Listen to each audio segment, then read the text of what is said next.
বৈষম্য বিরোধী ছাত্র জনতার আন্দোলনে ১,৫৮১ জন নিহতের প্রাথমিক তালিকা করেছে বৈষম্য বিরোধী ছাত্র আন্দোলন গঠিত স্বাস্থ্য উপকমিটি। শনিবার ঢাকা বিশ্ববিদ্যালয়ের টিএসসি অডিটোরিয়ামে এক সংবাদ সম্মেলনে এ তথ্য জানানো হয়েছে।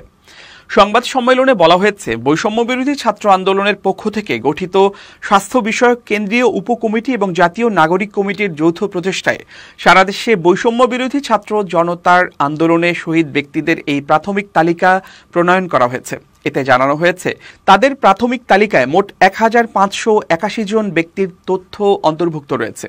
তালিকা প্রণয়নের কাজে আমাদের সহায়তা প্রদান করেছে As-Sunnah foundation, human rights support society, red July সহ অন্যান্য বেশ কয়েকটি সংস্থা। পাশাপাশি বিভিন্ন স্থানীয় পর্যায়ের ব্যক্তিরাও তথ্য প্রদান করে তাদের সহযোগিতা করেছেন, যা এই তালিকা প্রণয়নে গুরুত্বপূর্ণ ভূমিকা রেখেছে।